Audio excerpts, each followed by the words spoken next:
With 2 attempts undertaken to control the Centralia fire and 2 abject failures on the books, a new technology looked like the possible Hail Mary play the government was hoping for in order to stop the progression of the mine fire before it was too late. Unfortunately, like so many new technologies and seemingly simple plans enacted to solve complex problems, the government failed to anticipate all the possible repercussions of their actions, and these were not small repercussions. I told you that Todd Dombowski's tumble into the earth when a sinkhole opened in his grandmother's backyard in 1981 was the first almost casualty of the Centralia fire. And while many still consider Todd's close call to be the first almost fatality, and certainly it was the most theatrical, complete with the real-life hero plucking Todd from certain death, there were many other almost casualties that were far less theatrical, and so they tend to be overlooked. I can't help but wonder if these very real risks to human life might have been partially downplayed because of the fact that government inaction followed by what some may consider government folly contributed so heavily to the conditions that could have easily snuffed out a life quietly in the dead of night while the town slept. Ironically, what may have saved several families' lives on the outskirts of Centralia closest to the fire may have been none other than a pet canary. We've all heard the old saying about the canary in the coal mine, but this pet canary literally became the catalyst that prevented a town perched on the precipice of danger from becoming a place where death claimed her residents in the night. It's the story of the pet canary near the coal mine that we bring you today. This is the 3rd part in our series on Centralia, Pennsylvania, on Crime to Burn. Welcome to Crime to Burn, where we explore the dark city landscape where true crime intersects with arson and criminal negligence. Join us as we sift through the ashes to bring you the story of what really happened.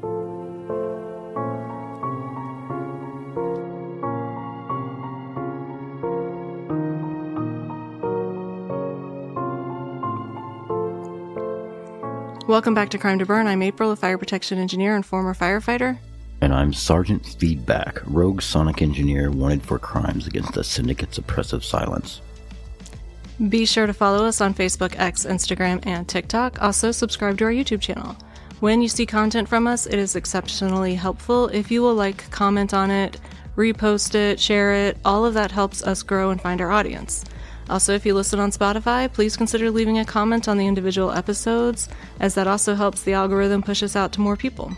If you have left us a 5-star rating and or written review, we gratefully offer our sincere thanks, and if you have not, we encourage you to do so as soon as possible. Growing a podcast is a huge undertaking. Producing a podcast is not free, and court records are quite costly. And instead of asking for financial support, we humbly ask that you simply share our content and leave us those reviews and ratings. If you're the strong silent type and you prefer to plaster your recommendations of our podcast upon your body, we'd like to direct you to our Spreadshop site, where you can buy everything from shirts to aprons and tote bags and hats. We've knocked our profits down to just a few dollars on each item in the hopes that it will allow you to purchase something that you love so you can be our walking billboard. You can find a link in the show notes. As always, feel free to email us your fire stories, send us any feedback on our content, or make case suggestions at crimetoburn@gmail.com.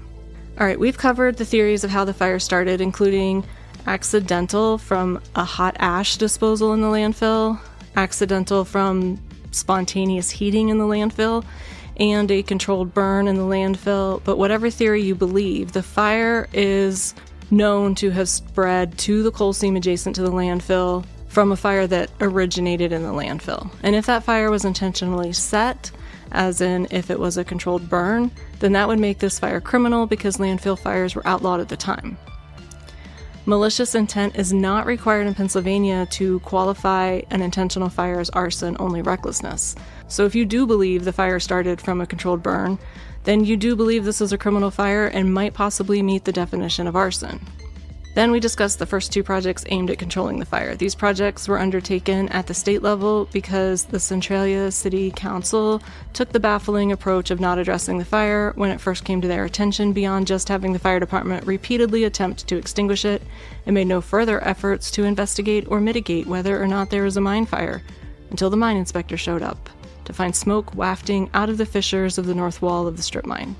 Even then, Centralia basically punted the ball to the state and then just looked the other way.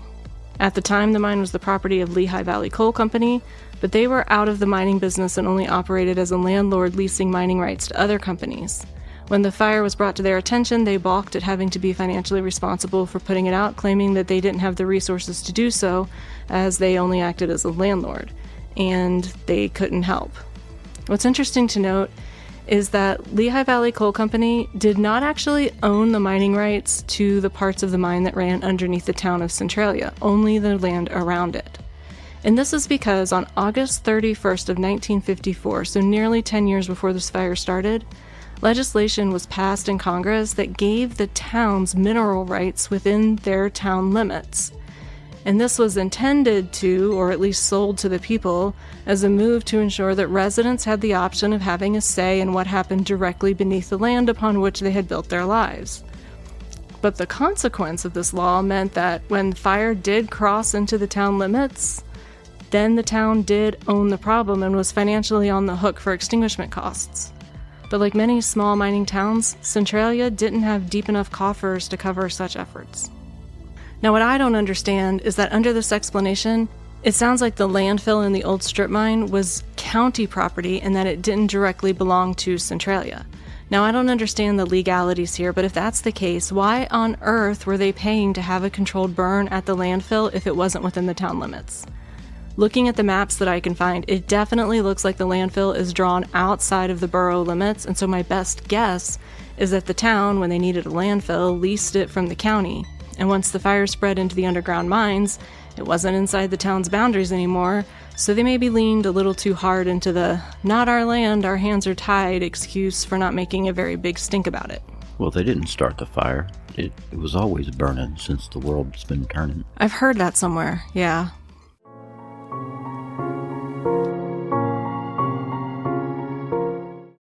Welcome to Primetime Crime Podcast. I am your host, Kylie, and in this podcast, we are going to deep dive into some lesser-known unsolved true crime cases, from missing persons to unsolved homicides. This is the place where we are going to unpack it all, research it all, talk about it all, and try to bring justice to these families after all of these years. We are going to take it one story at a time, one case at a time, and hopefully justice will be ours. I hope you all will join me on this journey. You can find me at Primetime Crime, wherever you get your podcasts.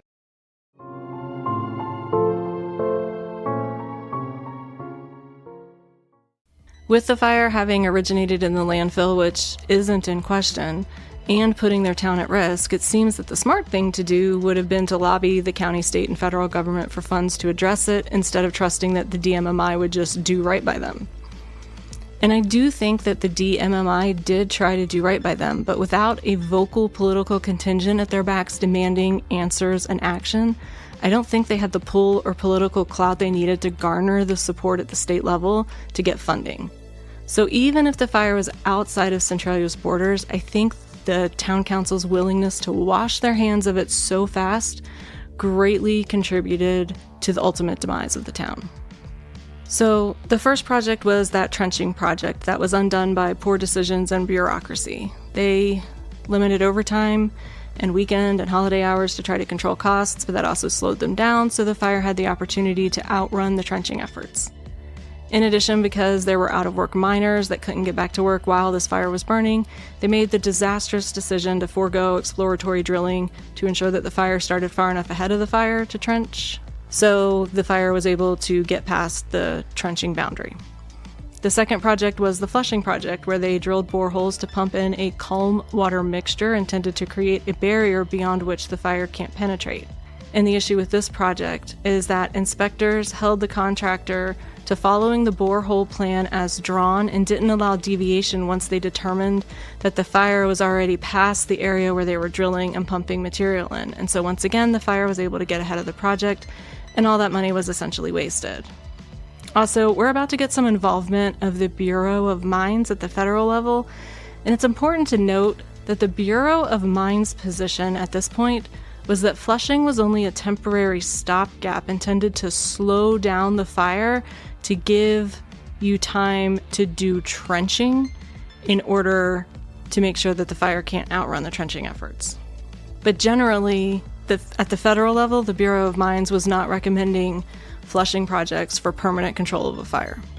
So now Gordon Smith is the Deputy Secretary of Mines in Pennsylvania, and he came up with 3 options to stop the fire. Plan A was to dig a trench around the fire and backfill the whole trench with non-combustible material. He estimated that at this point it was going to cost about $278,000. Plan B would have been a smaller trench that partially encircled the fire, and then they would finish the circle with a flush barrier, and this would have been estimated at the time to be about $152,000. And finally, his third plan was a total and concentrated flushing project that would be even bigger than the first. It would be better funded, and he planned to oversee the project himself this time to ensure that stupid decisions and bureaucracy didn't doom the plan to failure. And he estimated he could do this for about $82,300. So he submitted these plans to a man named Charnbury, who was the new Secretary of Mines beginning in 1963. And despite Gordon Smith's attempts to emphasize the risk to the nearby community of Centralia, Charnbury had orders from the governor to cut the DMMI spending by 25% for the upcoming 1964 fiscal year. In fact, people in DMMI later recalled that the Centralia fire was considered insignificant in their office at the time because they had much bigger fires that were affecting more politically important areas. And this is one of the reasons that Centralia's political clout, although admittedly small compared to these bigger out-of-state areas, might have done more to help rally support to get greater effort and bring the fire to greater attention at the state level. It seems to be portrayed in the books I've read that few people in town really understood the possible implications, but by and large, most people just sort of considered it a state problem or a county problem. It was off of Centralia's land and therefore out of their jurisdiction, out of their control, out of their hands, and out of their minds. So all 3 of his proposals were deemed too expensive. So Smith pushed harder, and he was eventually allowed somewhere in the neighborhood of about $40,000 to figure out how to deal with the fire. But recall that the federal government had a budget to match state mine fire funding, so Smith still had the ball, because if he could get the state to match that $40,000 figure, he could at least get almost enough money in hand to do that third project that he proposed. But when he approached the federal government, they told him that they'd already allocated their maximum spending out of that account for the year, and they wouldn't be able to help until the following year, which would obviously increase the price of handling the fire exponentially. Well, theoretically, by then there will be less fuel for it. Well, there's still a lot of fuel in Centralia. I mean, it's still burning 62 years later, so... Still less. Slightly less, yeah. So with half the money that he thought he needed in order to contain the fire, using what he deemed to be the least desirable of his 3 plans, Smith had to make a decision about what he could do that might have the most impact. So he actually decided on a small trenching project that would cut off the main east-west gangway of the fire to prevent the fire from spreading further to the east. But more importantly, he felt that this would act as a chimney for the fire and route deadly fire gases, including carbon monoxide, away from Centralia where it might invade homes.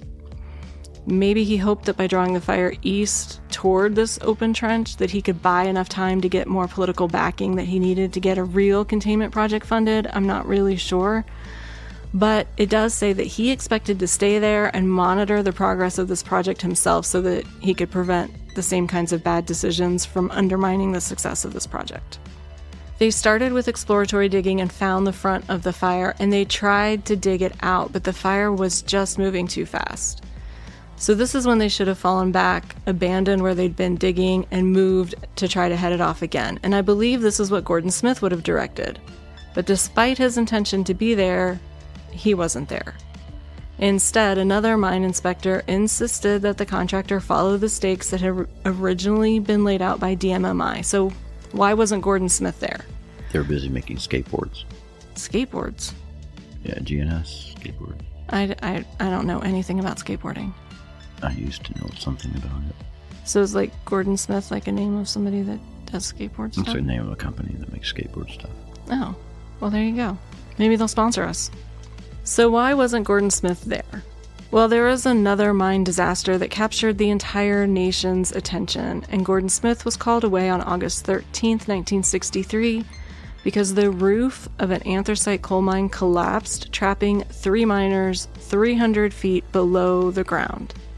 Now, it took rescuers several days to drill a borehole down to where these miners were trapped, and when they did, they found that 2 of the miners had survived the collapse, and they were able to send provisions down through these boreholes. But now they had to figure out how to get to the miners. So, of course, this captured national attention, so billionaire Howard Hughes stepped in to provide equipment and drill bits that allowed the rescuers to drill much larger boreholes through which they could rescue the trapped miners. But these men were trapped for 2 whole weeks after the initial cave-in. Now, it seems that Smith might have returned to Centralia to supervise his project after this cave-in project was finished at the Shepton site, but for whatever reason, he didn't. And I suspect that after organizing a first-of-its-kind rescue, there's probably a lot of paperwork, maybe some debriefs, probably lots of meetings, and I'm sure returning to the fire that had been branded insignificant by the governor's office after being at the Shepton disaster for 2 weeks might have felt a little anticlimactic. But maybe things would have been different, or maybe the efforts to outrun the fire would have failed still. We just can't know. But it does seem to be sort of an epidemic that state mine inspectors keep making crap decisions. But fire breaks never work if you cut them through the fire. They only work if you cut them ahead of the fire. That's just physics. And as you'd expect, this project did not stop the progression of the fire, but it did at least provide a venting location that Smith at least hoped would help prevent the spread of toxic fire gases into Centralia's homes. And then nobody did anything about the fire for 3 more years. Now, the reasons are largely political. There were bills introduced that everyone thought at a federal level was going to provide additional funding to help fight mine fires, but as is often the case in politics, things don't go as planned, and passing bills in Congress takes, well, an act of Congress. And then, of course, there are all sorts of political factions vying for a piece of whatever pie might be offered up, and again, Centralia was small and didn't have much political clout. Areas like Scranton, Wilkes-Barre, and other areas were fighting their own mining issues, including fires. And these areas had more weight and they were louder, and so other projects took the front seat while Centralia's citizens just blindly assumed that the government would swoop in and save their town before it was too late. It was a naive belief to trust a room full of bureaucrats miles away from danger to fix what was broken in Centralia. But Centralia's city council did eventually lobby again for some help from the state, but not for the reasons that you'd think. This was because Penn Fuels Gas was bringing natural gas distribution to Centralia, and understandably, people wondered if burying a natural gas pipeline near a mine fire might lead to some dramatic but undesirable outcomes for the town. In a jaw-dropping assertion, Penn Fuels assured the Centralia Council in September of 1964 that they need not worry because they were going to encase this natural gas line inside a protective tube capable of withstanding temperatures up to 4,000 degrees Fahrenheit. And that was good enough for everyone, apparently. No word on what happens if the ground under those pipes cave in because of the fire. But to be safe, Centralia did send a letter to DMMI asking them to do whatever needed to be done to ensure the safety of this effort. And that's not the truly unhinged part of the agreement. What Penn Fuels actually installed wasn't a fully encased natural gas pipeline. What they installed was protective sheathing in front of the church and anywhere the gas line crossed the highway. And that's it. So now we have a natural gas line 370 feet west of the landfill where the fire started. What the fork, y'all?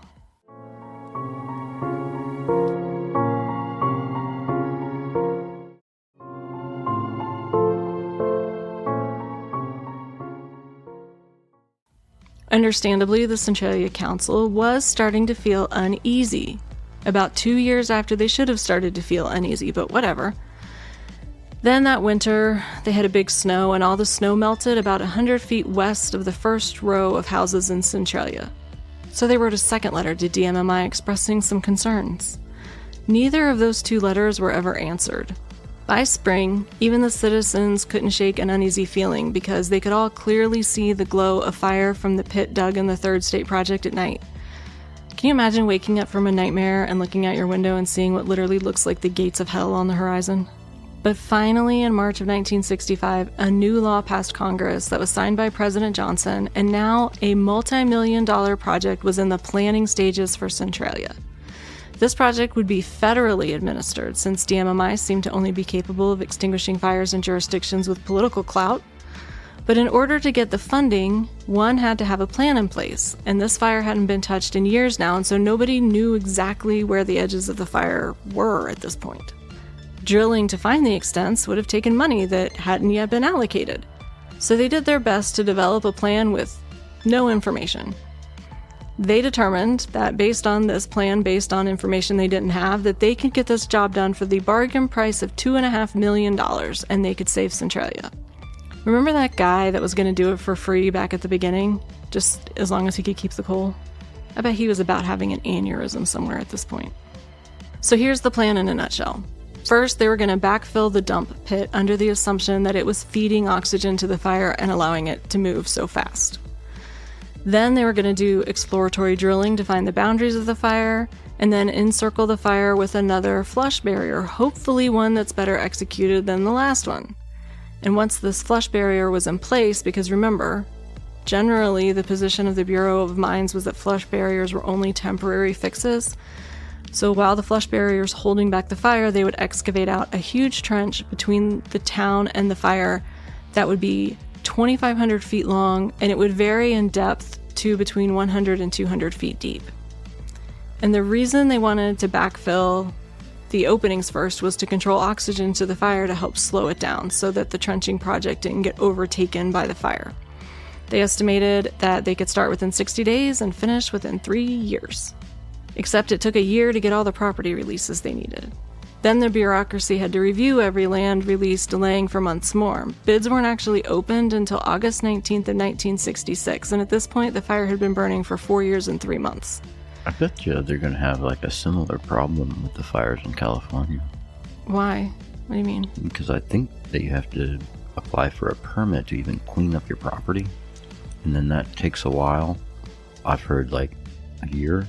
Yeah, it can take I think I heard 18 months in California. And then you got to get another permit to build, and so like that whole process is pretty slow. It is. Then there were some contract issues that had to be hammered out, and so finally everything was signed and sealed and ready to start in September of 1966. Then we have the fact that we still have an issue of getting enough water for a flushing project, because remember, the municipal water supply just wasn't up to it. But they had dug this huge drainage tunnel for the mine, and there was a mine water pool of disgusting yellow-brown acidic water. But we can use it. The problem is that most pumps would just get... What are you using it for? For the flushing project. Oh. We're just putting it back in the mine, taking it out of the mine, putting it back in the mine, Gotcha. Different place. Gotcha. But we can use it, but the problem is the water was so acidic, it was going to eat through most pumps way too fast. So first they had to develop a pump that could handle the acid, and then they had to procure it, and then they had to lay more than a mile of piping to where they were starting the flushing project, and they did get it done, but it took over 8 months. So now we're into 1967, and the fire's old enough to start kindergarten. Then we had a big fight between our old friend Gordon Smith and the Federal Bureau of Mines. They wanted the pits backfilled first, but recall that Smith had insisted that these open trenches were drawing gases away from Centralia, and so he was basically the only backstop that prevented the pits from being fully filled in, at least for now. And finally, on May 8th, 1967, we're underway. But the drilling revealed that the fire was much closer to the homes of Centralia than anticipated. Plus, as they began the flushing, they realized that the underground chambers were much larger than they'd anticipated when they budgeted the project, meaning that they were going to once again run out of flushing material. Plus, in the location where they were working, the mine chambers were steeply sloped at 35 degrees. So the flushing material wasn't adhering, it was just sliding down the slope. So they actually had another delay while they got different size flushing material that had different size rock in it that performed better. And all this was expensive, and it was eating up budget, and oh dear, we're going to need more money. And this is a federal project. So more money doesn't just come from somebody signing a check. We have to go through bureaucracy again. It's so much easier just to reduce the scope than adjust funding. So our flushing barrier that was supposed to fully encircle the fire ended up being just a half circle that was intended to block it from reaching Centralia. Hopefully. But south and east of the fire, y'all are on your own. And that was just the problems with phase 1 of the project. Phase 2 was the trench, and during drilling they found that the depth of the fire was far more than they'd ever dreamed of. It was up to 225 feet down in some cases, meaning the excavation was going to require $2 million more than originally estimated. And the original estimate was $2.5 million. So this was underfunded by almost half. And under the new funding sources available from the federal government, other programs that had passed Congress of this size were not out of the question. They could have applied for increased funding. Except that David DeCock uncovered in his book a memo to an aide to U.S. Senator John Hines from Pennsylvania, in which increased funding to the Centralia mine fire project was discussed. This memo reportedly indicated that the project would be too costly and it didn't make sense to spend $5 million to protect real estate that had been assessed to only be worth $500,000. That's how you value things, just based on what's built there. So there you go. Even though the Bureau of Mines had already said that they believed a flushing barrier was only a temporary stop, now they're willing to abandon the trench because they didn't think Centralia was worth it financially. I bet they'd have felt differently if their families had sunk their savings and invested in real estate upon which to build their lives in Centralia. And there's no mention at all of the environmental impact of an unchecked mine fire allowed to just consume a town and burn for decades and even centuries into the future. So way to go, federal government. Your short-sightedness cost hundreds of families their life investments and cost all of the world incalculable environmental damage. But you did give a nice feel to the apocalypse. Well, the brimstone background is appropriate. Y'all, this is why you can't trust your government to protect you. If you think these kinds of decisions don't happen every day, where they decide that some losses are just worth it, then I have a piece of land to sell you in a town formerly known as Centralia.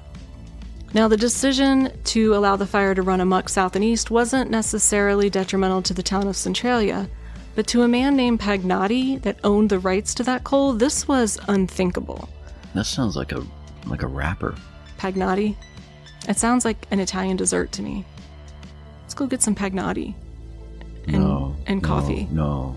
Mm. You don't want a Pagnotti? Mm-mm. Okay. But to a man named Pagnotti that owned the rights to that coal, this was unthinkable. Allow a fire to eat up his investment? No. He would do that part of the project himself at his own cost. He was a miner. He had the men. He had the equipment. He had the desire. He had the motivation. What he didn't have was the right to do it. Because remember those land rights that owners had to sign away for the federal government to step in and mitigate the fire? He had signed one too, and under that agreement, he was not permitted to interfere with any projects the federal government undertook to control the fire.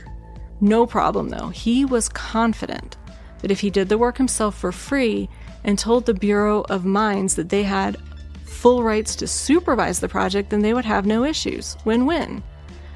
But somebody at the Bureau of Mines said no, and we don't know exactly why, but we can speculate.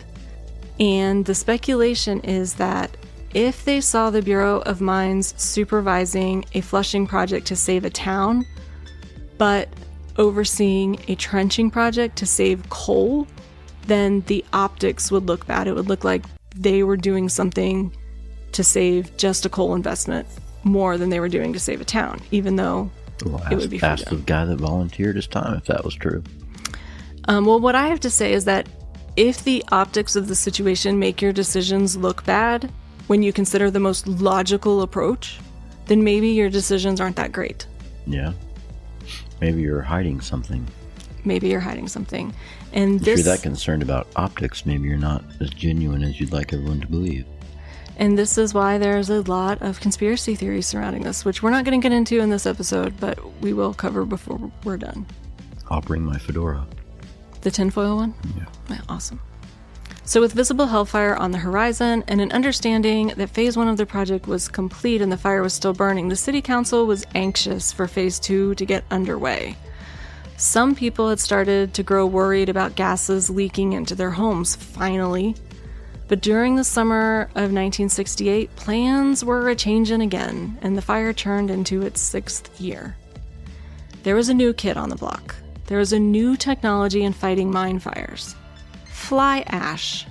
Fly ash is a byproduct of coal-burning power plants. It is super teensy, weensy little particles, meaning that it's much more effective at filling voids than traditional flushing materials. And that sounds counterintuitive, because you would think something smaller wouldn't be as good at filling the void. But it's better. It just goes to show it's not the size of your particle, it's how you use it. Exactly. Plus, once fly ash is packed in and gets exposed to water and gets wet, it basically turns into solid rock. Testing had proved that this approach was an overwhelming success, but the problem is that testing had occurred in the flat underground landscapes of the bituminous coal regions. And recall that the slope of some of the underground areas around Centralia was up to 35%. But at least it was cheap, because fly ash was completely free. So on May 5th, 1969, the same month that the fire turned 7 years old, the first efforts to use fly ash at Centralia began, and they started by backfilling several mine openings that were a few hundred feet east of the homes on Wood Street in Centralia. Unfortunately, the decision to backfill these holes first had dire and unintended consequences. It started with bizarre and unexplainable illnesses. Headaches, nausea, extreme drowsiness in the families that lived closest to where these openings had been sealed. But they hesitated to seek medical help because the symptoms would come and go, and it wasn't immediately obvious that the symptoms only happened when they were inside their homes and they would feel better when they left. Then one of the residents received a beautiful plant as a gift and noted that it drooped and died within a day inside her house, immediately followed by all of her other houseplants in rapid succession. Now, these families had already been living with windows essentially permanently opened on the expectation that if gases from the fire did invade their homes, they would just harmlessly vent out a window. But now, even with windows open, the effects of mine gases entering their homes were starting to show, but the residents were slow to realize the issue. Until one day, a woman named Janet Burster had an issue in which her coal furnace went out. As she tried to relight it, the match flames died immediately after striking them. So she decided to light a piece of newspaper and use that to light it. But the newspaper fire died immediately upon entering her basement. Something was wrong. So they asked for gas monitoring from state mine inspectors and were denied and told, open more windows. Now, these families suspected danger, but they didn't really know what to do. Evacuating was inconvenient, and obviously it could get really expensive really fast. But on May 18th, one family woke up feeling sicker than ever before, nauseated with headaches, and when they went downstairs, they found their pet canary dead in its cage. Now, canaries have a much lower tolerance for carbon monoxide and were traditionally used inside mines to warn miners when deadly gases were starting to build up. It was too dangerous, even with the windows open, to stay in their homes. Their canary in the house near the coal mines may have saved not just their lives, but the lives of their neighbors too. This family and several others evacuated their homes on the edges of Centralia, and many families now recognized that the symptoms they had been experiencing were actually symptoms of hypoxia and carbon monoxide poisoning. So it seems that those initial holes that were sealed with fly ash had been acting as vents for the fire that were drawing the toxic gases away from the homes closest to the fire. Sealing the holes came dangerously close to killing several people. But what it did do was force inspectors to drill boreholes in the area of the homes to determine exactly where the fire was, and they made a startling discovery. They discovered that just 120 feet from these homes, the temperature below the ground was 900 degrees. That's a little above average. 120 feet. That's how close the fire was to their house. So the contractor was immediately instructed to begin the fly ash barrier right now, closest to these evacuated homes. But it seems the residents of Centralia all had been fine until the fly ash barriers had sealed up those holes, and that's when the problem started to them. So hearing that more fly ash was about to be dumped within a stone's throw of the homes that residents were itching to return to incited residents to finally get vocal about the fire, really vocal. They did not want a fly ash flushing project. Say that 3 times fast. They wanted a trench to save their homes. And now they were ready to fight for it. And that's where we're going to pick up next week. But before we wrap up, there is one thing to note.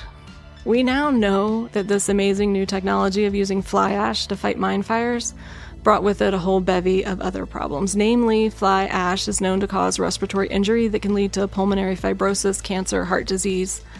Fly ash contains heavy metals, including radioactive and toxic materials, and it's been linked to neurological damage, developmental delays, kidney disease, and gastrointestinal issues. Among other things, fly ash can contain arsenic, lead, mercury, cadmium, and uranium. Nice cocktail. And these heavy metals in fly ash do leach into groundwater and contaminate drinking water, so fly ash might have seemed like the answer to prayers in Centralia at the time, but even if it had worked, they were opening up a whole new can of problems. So maybe giving the devil's butthole a toxic, acidic colonic was misguided at best and deadly at worst.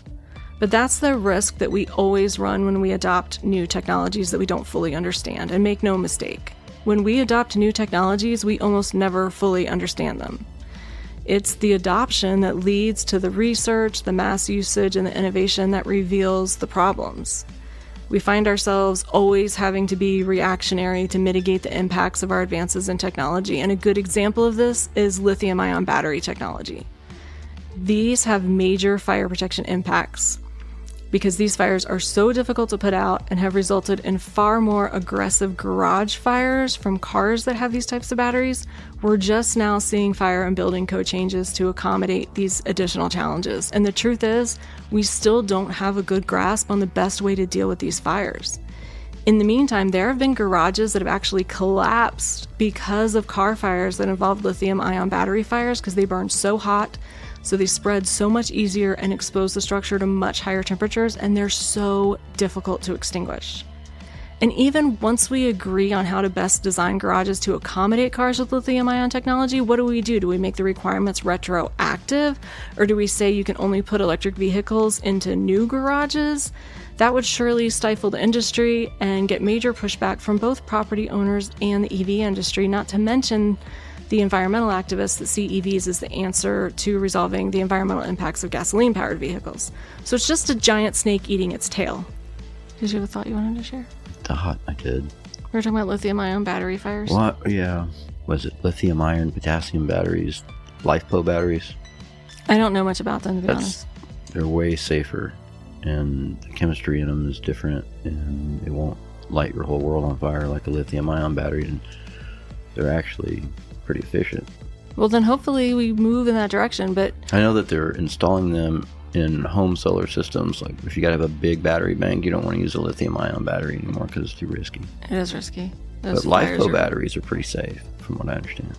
And see, that's what I mean by we're always having to catch up to technology. You won't legislate your way out of this problem. You won't. That's what I'm trying to say. It's just a giant snake eating its tail. Evolving technology always has unintended impacts, and once we figure out how to deal with those impacts, we always have people that push against mitigating it because it boils down to one thing, and that one thing is money. And when it boils down to it, it's always going to be the people with the most money that can afford to control the narrative and push against common sense in the name of saving money. And that's just the cost we pay for living in a world in which technological advances can move faster than we can identify and mitigate the risks they present. Thanks for coming to my TED Talk. All that basically to say that I don't think that the government trying to use fly ash at Centralia, now it's looked at as like this evil move because fly ash is so deadly and toxic, but they didn't know that at the time. Yeah. And you know, we're still doing the same thing today. All the time. Lithium-ion batteries is just one example, but I've got billions of examples. I got a ton of them. Look how scared people are of AI. I always tell people there's 2 things you don't want to see being made: sausage and building and fire codes. And that's because building and fire codes are all reactionary. We don't understand what we have to do to protect people until we lose a bunch of people. or we damage a whole bunch of really important property. And then we're like, oh, we should have protected that differently. And then we start researching better ways to do it. So it's always reactionary. So I have a class I teach, and I always tell people that written between the lines of code are the voices of hundreds of people that have suffered devastating effects of fire. This feels weird. We're just doing a podcast. Yep. It's not that weird.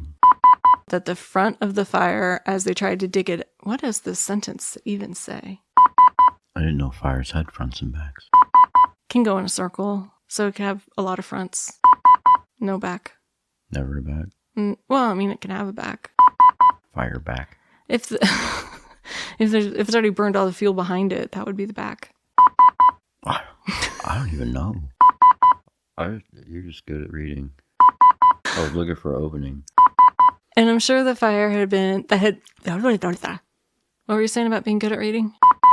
I said I was looking for an opening. Fires and other mining issues had a lot more weight, and they were louder, and their dogs wanted to come in. Bringing natural gas distribution. What the fork? I don't care what you did or didn't. I want you to shut up. Jesus. We are so popular. Friends, sticky. I mean, I'm not calling your friends sticky. I don't really know if your friends are sticky. I like virtual friends because then I can turn them off. Yeah, I like to keep it virtual. 10 Fuels assured feeling that they could all clearly... Nope. Ka-chung.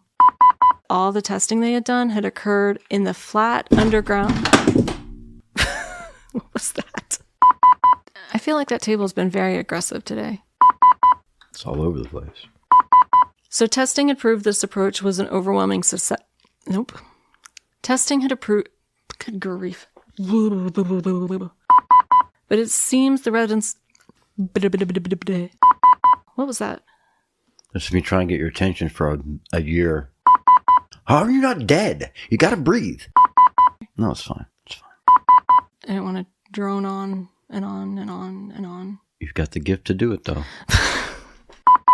I don't think we even recorded that long. My ass is already falling asleep.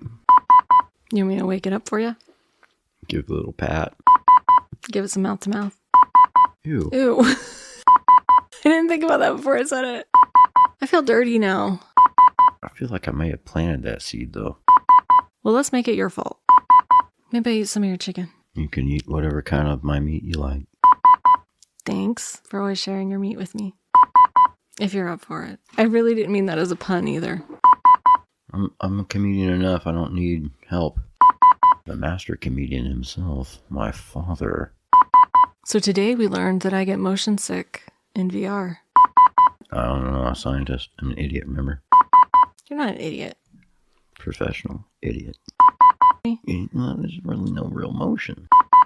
I fell off a zipline. That's okay. Technically, I didn't fall off the zipline. I fell off a tower because I never really grabbed onto the zipline. Don't stand in doorways. Assault through your objective. Find next piece of cover. That's all I really need. Maybe do a better job of holding them accountable. I don't know what that means.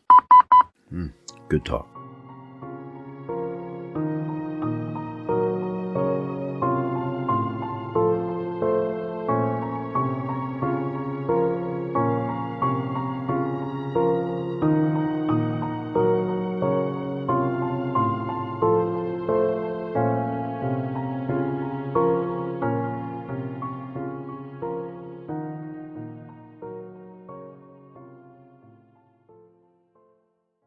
Hello, Twisted Humans. Do you find yourself wanting to know more about the latest murder, conspiracy, cult, or haunting? Then this is the podcast for you. I'm Alicia. And I'm Sierra, and this is Twisted and Uncorked.